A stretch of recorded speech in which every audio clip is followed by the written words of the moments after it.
सभी साथियों को नमस्कार। आज हम जो है भारत का भूगोल का जो दूसरा टॉपिक था, दूसरा पेपर था, उस पेपर को आज कवर करेंगे और इसमें 40 प्रश्न थे। उस सारे प्रश्नों को आज मैं आपको साथ जो है डिस्कस करना हूँ और जो भी उसमें डाउट है आपको वो सारे क्लियर हो जाएंगे इस क्लास से।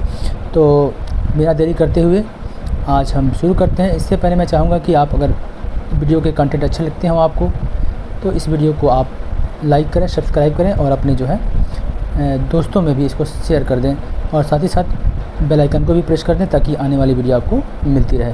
तो आइए शुरू करते हैं। पहला जो है प्रश्न है वह इंदिरा पॉइंट स्थित है। तो इंदिरा पॉइंट के लिए 4 ऑप्शन है आपको मिले हैं, मन्नार की खाड़ी, ग्रेट निकोबार, लिटिल अंडमान और इनमें से कोई नहीं। तो सही उत्तर इसका ग्रेट निकोबार में जो है ये इंदिरा पॉइंट जो है स्थित है। प्रश्न नंबर 2 है, भारत के प्रादेशिक समुद्री सीमा मैरीटाइम बेल्ट या क्षेत्रीय सागर टेरिटोरियल सी आधार रेखा से कितने समुद्री मील दूरी तक है?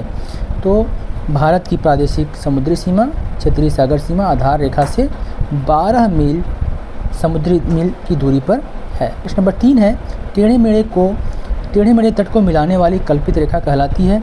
चूँकि अगर आप वेस्ट बंगाल से अगर तमिलनाडु की तरफ आएंगे तो हमारा जो है तट जो है काफ़ी कटा फटा है, तो इसलिए जो है भारत सरकार ने कहा कि नहीं ठीक है, कटा फटा ना मानकर एक जो है कल्पित रेखा सीधी रेखा मान ली जाए और उसी सीधे रेखा को हम क्या कहते हैं, आधार रेखा के नाम से जानते हैं। प्रश्न नंबर 4 है, स्थलीय भाग एवं आधार रेखा के मध्य स्थित सागरीय जल को क्या कहते हैं? एक्चुअली जो है जो हमने आधार रेखा माना है और हमारा जो है स्थलीय भाग जो है कटा फटा भाग है, उस दोनों के बीच का आधार और हमारा जो तट है उसके बीच का जो है उसके बीच के जल को हम क्या कहते हैं? तो उसके बीच के जल को हम आंतरिक जल कहते हैं। प्रश्न नंबर 5 है, अविच्छिन्न मंडल या संलग्न क्षेत्र की दूरी आधार रेखा से कितने समुद्री मील तक है? तो इसका सही जवाब है 24 मील तक है अविच्छिन्न मंडल या संलग्न क्षेत्र। प्रश्न नंबर 6 है, किस क्षेत्र तक भारत को समुद्री में साफ सफाई तथा सीमा शुल्क की वसूली और वित्तीय अधिकार प्राप्त है? तो सीमा शुल्क और वसूली साफ सफाई का और वसूली का और वित्तीय अधिकार जो है संलग्न क्षेत्र तक प्राप्त है। प्रश्न नंबर 7 जो है, देश का अनन्य आर्थिक क्षेत्र आधार रेखा से कितने समुद्री मील तक है? तो देश का अनन्य आर्थिक क्षेत्र जो है जो समुद्री मील है वो लगभग 200 मील तक है। प्रश्न नंबर 8 है, भारत का सबसे बड़ा राज्य आकार की बात करें तो आकार में सबसे बड़ा राज्य है राजस्थान। प्रश्न नंबर 9 है, भारत का क्षेत्रफल के हिसाब से सबसे छोटा राज्य है? तो सबसे छोटा राज्य क्षेत्रफल के हिसाब से गोवा है। प्रश्न नंबर 10 है, जनसंख्या के हिसाब से भारत का सबसे बड़ा राज्य, जनसंख्या मतलब सबसे ज़्यादा पॉपुलेटेड जो है स्टेट है वह हमारा उत्तर प्रदेश है, जहाँ पे सबसे ज़्यादा जनसंख्या निवास करती है। प्रश्न नंबर 11 है, जनसंख्या के हिसाब से भारत का सबसे छोटा राज्य, तो भारत का सबसे छोटा राज्य है सिक्किम, जहाँ पे जनसंख्या सबसे ज़्यादा जनसंख्या कम है। प्रश्न नंबर 12 है, भारत में विद्यमान भू वैज्ञानिक संरचनाओं का प्राचीनतम से नवीनतम की ओर क्रम है। प्राचीन और नवीन, सबसे पुराने से लेकर के नए तक। तो सबसे पहले आर्कियन बना था, फिर धारवाड़ था, कुड़प्पा था, विंध्यन था, गोंडवाना था, इसके बाद से दक्कन ट्राइब था। तो इसमें से अगर उस ऑप्शन के तौर पर देखा जाए तो धारवाड़, आर्कियन नहीं दिया हुआ है तो आर्कियन हटा दीजिए, धारवाड़, फिर कुड़प्पा, फिर विंध्यन और गोंडवाना। तो ऑप्शन नंबर बी जो है ये सही है। प्रश्न नंबर 13 है, खनिज संसाधन की दृष्टि से भारत का सर्वाधिक महत्वपूर्ण भौमिकी समूह है? कौन सा ऐसा भौमिकी समूह है जहाँ पे सबसे ज़्यादा खनिज मिलते हैं? तो धारवाड़ समूह है जो है, इसमें सबसे ज़्यादा खनिज आपको देखने को मिलते हैं। प्रश्न नंबर 14 है, भारत में कोयला उत्पन्न करने वाले भौमिकी समूह है? कौन सा ऐसा भौमिकी समूह है जहाँ पे कोयला सबसे ज़्यादा मिलता है?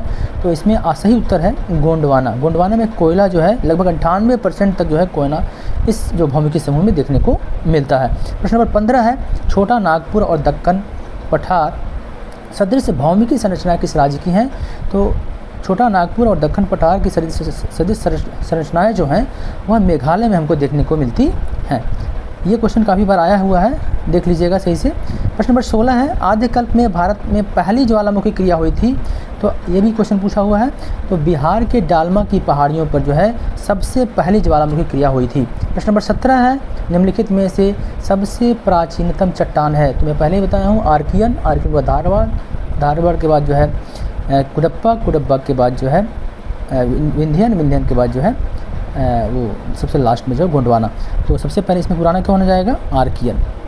ठीक है। अगला है प्रश्न, आर्कियन क्रम के प्राथमिक चट्टानों के अपर्दन व निक्षेपण से बनी परतदार चट्टान कौन सी है? तो आर्कियन जब 6 होगा तो कौन सा बनेगा? उसके नीचे वाला बनेगा। तो उसके नीचे वाला कौन होता है? आर्कियन के नीचे धारवाड़ होता है। ठीक है। प्रश्न नंबर 19 है, निम्नलिखित में से किसमें जीवाश्म का अभाव मिलता है? किसमें जीवाश्म का अभाव मिलता है? तो इसका ऑप्शन है धारवाड़, कुडप्पा, विंध्यन और दक्कन। तो सही उत्तर है कुडप्पा। कुडप्पा में जो है जीवाश्म का अभाव मिलता है। प्रश्न नंबर 20 है, राजस्थान से चित्तौड़गढ़ और बिहार के सासाराम तक किस क्रम का विस्तार हुआ? तो सही उत्तर है विंध्यन। कहाँ से कहाँ तक हुआ है? राजस्थान से लेकर के बिहार के सासाराम तक विंध्यन जो है भौमिकी का विस्तार हुआ है। प्रश्न नंबर 21 है, किस क्रम में परतदार चट्टानों में बलुआ पत्थर मिलते हैं? तो ये विंध्यन क्रम में बलुआ पत्थर देखने को मिलते हैं। प्रश्न नंबर 22 है, गोंडवाना क्रम के चट्टानों का निर्माण हुआ है? तो गोंडवाना क्रम के चट्टानों का निर्माण ऊपरी कार्बोनिफेरस युग या जुरासिक युग में हुआ है। प्रश्न नंबर 23 है, मछलियों और रेंगने वाले जानवरों का अवशेष किस क्रम के चट्टानों में मिलते हैं? तो मछलियों और रेंगने वाले जानवरों के अवशेष क्रम जो हैं ये गोंडवाना क्रम में मिलते हैं। प्रश्न नंबर 23 है। प्रश्न नंबर 24 है, मेसोजोइक महाकल्प के क्रिटेशियस कल्प में किस क्रम का विकास हुआ? तो इसमें दक्कन ट्रैप का जो विकास हुआ था मेसोजोइक महाकल्प में। प्रश्न नंबर 25 है, राजमहल ट्रैप की निर्माण किस काल में हुआ? तो राजमहल ट्रैप का निर्माण जुरासिक युग में हुआ है। प्रश्न नंबर 26 है, विदर्भ के क्षेत्र में ज्वालामुखी के दरारी उद्बोधन से लावा का वृहद उद्गार हुआ और यह कितने लाख किलोमीटर वर्ग क्षेत्र में फैल गया? इसका सही उत्तर है 5 लाख वर्ग किलोमीटर क्षेत्र में ये फैला था। प्रश्न नंबर 27 है, दक्कन ट्रैप की मोटाई लगभग कितनी है? तो दक्कन ट्रैप की मोटाई कहीं कहीं 600, कहीं कहीं 1500 और कहीं कहीं 3000 देखने को मिलती है। प्रश्न नंबर 28, भौगोलिक तौर पर लंबवत चलन के उदाहरण है? तो भौगोलिक तौर पर लंबवत चलन के उदाहरण दक्कन ट्रैप है। प्रश्न नंबर 29 है, भारत के किस क्रम में चट्टानों में पेट्रोलियम पदार्थ पाए जाते हैं? तो भारत में टर्शियरी क्रम में जो है चट्टानों में पेट्रोलियम पदार्थ पाए जाते हैं।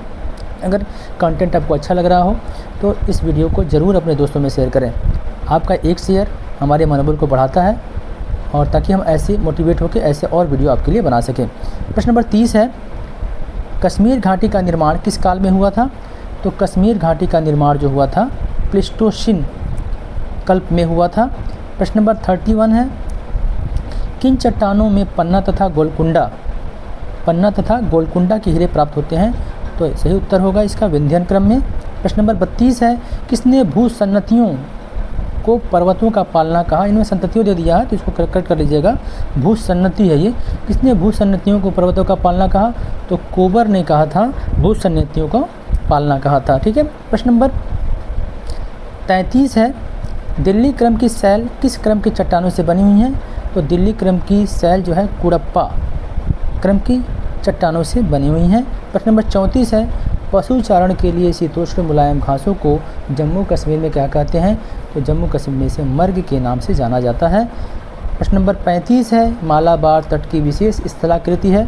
तो मालाबार तट की विशेष स्थलाकृति कयाल के नाम से जानी जाती है। प्रश्न नंबर 36 है, पशु चारण के लिए शीतोष्ण मुलायम घास के मैदान को उत्तर प्रदेश हिमालय में क्या कहते हैं?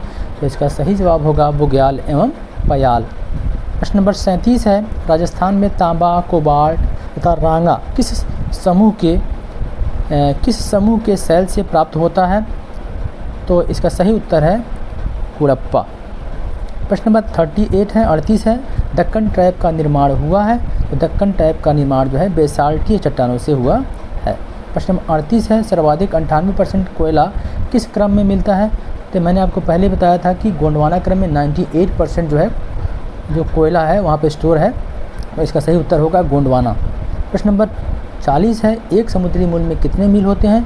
तो एक समुद्री मील में लगभग 1.8 मील होते हैं, सही उत्तर है बी। तो उम्मीद है आज 40 प्रश्न हो गए ये दूसरे प्रश्न पत्र का।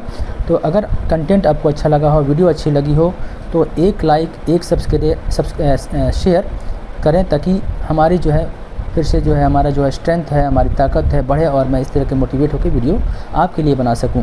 और इससे आप लाभ लीजिए और साथ ही साथ अपने दोस्तों को भी इस वीडियो को शेयर करें, ताकि वो भी इस वीडियो को लाभ ले सकें। आज के लिए बस इतना ही, धन्यवाद।